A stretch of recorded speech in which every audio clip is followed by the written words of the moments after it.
장애인 문화복지신문 제287호 제3면 기사입니다. 장애인 체육, 사회통합 차원 투자해야. 장애인들의 체육활동은 건강증진뿐만 아니라 사회참여와 자기개발 등 다양한 의미를 지니고 있습니다. 최종현 경기도의원, 더민주, 비례, 은 13일 경기도의회 보건복지위원실에서 수원시 장애인론보련맹, 회장 이승주, 관계자와 장애인 체육 활성화 관련 정담회를 가졌다. 수원시 장애인론보련맹에 따르면 장애인 론볼에 대한 관심과 선수층이 증가하고 있지만 이를 뒷받침하는 기반시설이 부족한 실정이다. 수원 시내에 론볼 경기장이 없어서 안산시 또는 화성시 등 타 지역 경기장으로 왕복하는 등 많은 고충을 겪고 있다. 특히 이 과정에서 장애인들은 비장애인에 비해 이동과 교통수단에 더 큰 어려움을 겪고 있다. 이 같은 고충을 해결하고 장애인들의 수요를 해소하기 위해서는 수원 시내에 장애인 론볼 경기장 마련이 시급하다는 입장이다. 최종현 의원은 장애인들의 체육활동은 단순한 건강 차원을 넘어서 장애인들의 복지 향상을 위해서도 적극적인 지원과 관련 정책 마련이 필요하다.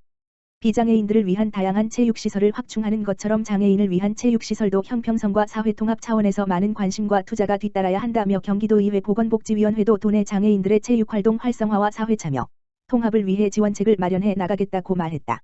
론볼은 잔디 경기장에서 볼을 굴려가며 행해지는 스포츠로 장애인이 충분히 참여할 수 있는 정적인 경기이다. 론볼, 론볼링이라는 명칭은 잔디에서 볼을 굴린다는 의미에서 지어진 이름이다. 표적이 되는 공인 잭을 먼저 굴려놓고 공을 근접시켜 겨루는 방식으로 진행되는데 공이 완전한 구형이 아니라서 휜 경로로 굴러가게 된다. 미랄복지재단, 극영화 최초로 시청각장을 다룬 개봉. 미랄복지재단, 이사장 홍정길, 이 제작 협력으로 참여한 극영화 최초 시청각장의 소재 영화가 12일, 수, 공식 개봉한다. 는 돈만 빼고 세상 무서울 거 없던 제식, 진구, 이 보지도 듣지도 못하지만 손끝으로 세상을 느끼는 아이 은혜, 정서연의 가짜 아빠를 자처하면서 시작된 특별한 만남을 다룬 이야기다. 영화는 미랄복지재단과 파인스토리가 지난해 10월 체결한 사회공헌 제휴 협약을 바탕으로 만들어졌다. 국내 최초 시청각장애인 전문 지원기관인 헬렌 켈러 센터를 설립한 미랄복지재단은 시나리오 자문과 시청각장애 인식 개선을 위한 홍보 협력을 맡았다. 미랄복지재단은 영화 개봉에 발맞춰 시청각장애 특성과 실태를 알리는 것은 물론 시청각장애인 지원법, 헬렌 켈러법, 이 스무한대 국회를 통과할 수 있도록 입법운동을 전개할 예정이다.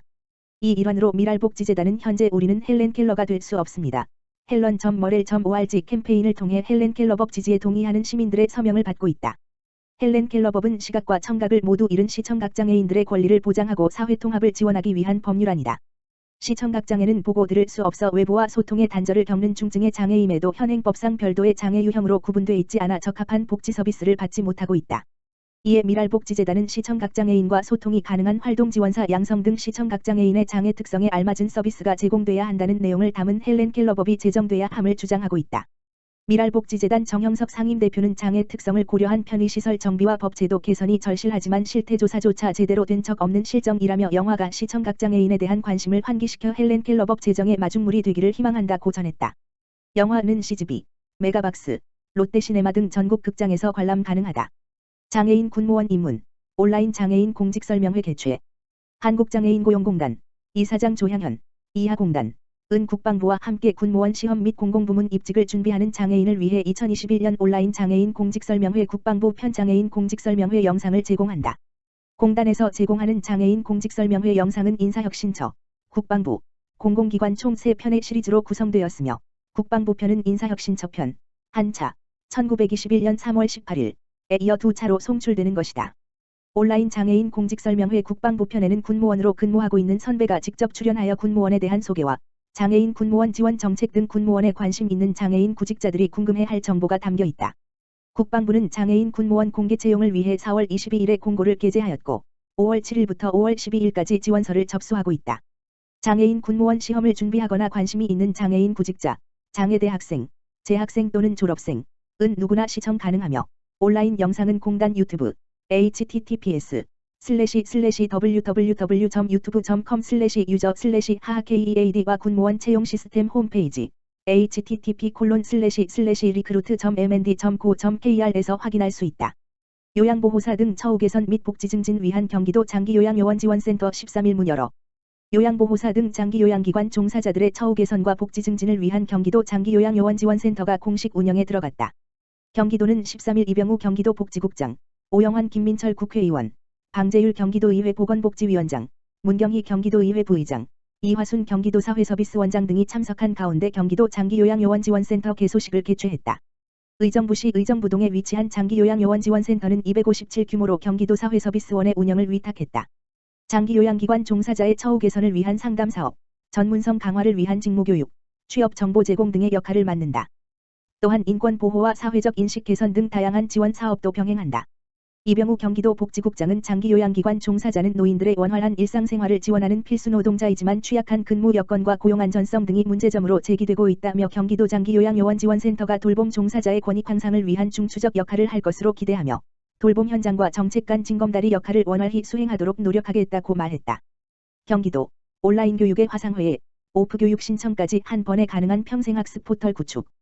경기도가 비대면 활성화처럼 코로나19 이후 교육환경 변화와 미래사회 산업구조 변동에 대비해 도가 운영 중인 온라인 교육 포털 경기도 지식, 글을 실시간 온라인 오프라인 통합 평생학습 포털로 기능을 확대한다.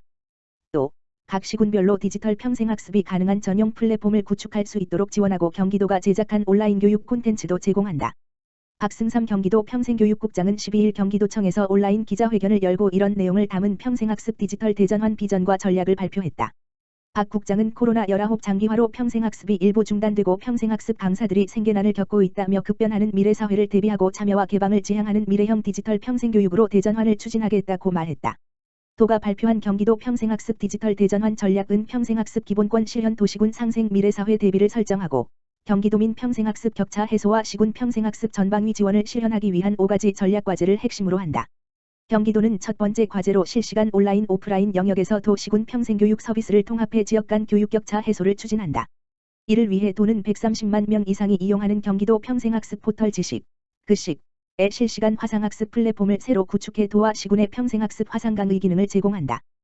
또 국내외 최고 전문가가 참여하는 실시간 웹이나 웹세미나, 인터넷상에서 열리는 양방향 강연회, 서비스도 지원한다. 이 밖에도 자격 취득, 외국어, 생활/취미 등 8개 분야 1,500여 개 도시군 통합 온라인 교육 콘텐츠를 개발 제공하고 아동학대 신고 의무자 교육 등 도민들의 법정교육 의무 교육도 온라인으로 제공한다. 이와 함께 도민들이 도와 시군의 오프라인 평생교육 강좌를 한 번에 조회 신청하고 자발적인 학습 모임을 할 수 있도록 우리 동네 학습공간 온라인 예약 서비스도 지원한다. 두 번째로 내차 산업혁명의 기술 충격과 사회변동 등 미래사회에 대비해 도민 개개인의 디지털 역량을 강화한다. 기술 직무 변화에 대응해 인공지능, 빅데이터, 블록체인, 가상/증강현실 등 인공지능 주도의 자동화 정보화 신기술과 함께 디지털 시대 문화 윤리를 이해하고 창의 융합 협업 역량을 강화하는 강의를 제공한다. 또 노동시장 변화에 대응해 자영업자와 플랫폼 노동자들을 위한 스마트 상거래와 권익보호 강의를 제공하며 가족관계 변화에 대응해 자녀의 성장 단계별 부모학습 전용 페이지를 운영한다. 세 번째 과제로 초중고 학생들의 원격학습 격차를 해소하고 학교 현장에 필요한 콘텐츠를 개발 제공한다. 정보 취약계층 학생들의 디지털 활용 능력을 제고할 수 있는 디지털 교육과 청소년 온라인 진로 직업 교육을 실시한다. 또 코로나 방역 때문에 원격 수업을 진행하는 전국 초중고 학교의 온라인 교육 콘텐츠를 무상 제공한다. 지난해 4월부터 현재까지 전국 17개 시도에 725개교 25만 6천여 명의 학생들이 이용한 바 있다. 이와 함께 교육부 교육청 경기대와 협업해 경기도 에듀테크 소프트랩을 운영해 교사의 디지털 역량을 강화하게 된다. 경기대의 759 규모로 들어설 소프트랩에는 관련 기술 체험 전시존, 실험 공간, 스마트 교실, 동영상 제작 공간 등이 들어설 예정으로 교원 대상 에듀테크 교육, 에듀테크 운영 시스템 개발, 원격 수업 관련 사업 공모 등을 지원할 예정이다. 네 번째 전략 과제는 시군 평생학습 디지털 전환 지원이다. 도는 각 시군이 전용 평생학습 플랫폼을 구축 운영할 수 있도록 지원하고 도의 자체 개발 콘텐츠를 제공한다. 또 지역 특성에 맞는 콘텐츠 개발 비용과 실시간 강의와 콘텐츠 제작을 할 수 있는 영상 스튜디오 구축 비용도 지원할 방침이다. 다섯 번째 과제는 지식과 경험이 있는 도민을 온라인 강사로 양성하고 시군 강사의 온라인 강의 역량도 강화한다. 이를 위해 도는 분야별로 도민 온라인 강사를 모집 양성하고 강사가 만든 교육 콘텐츠를 지식, 에 탑재 공개한다. 또한 시군 평생학습 강사들의 디지털 강의 역량 강화를 위해 온라인 교육 콘텐츠 3종을 기본 과정으로 상시 운영하고 실시간 화상교육을 통한 심화 과정을 10회 개최할 계획이다. 박승삼 평생교육국장은 도와 시군이 함께 평생교육의 디지털 대전환을 추진하고 도민들이 미래사회 대응 역량을 강화할 수 있도록 노력하겠다고 말했다.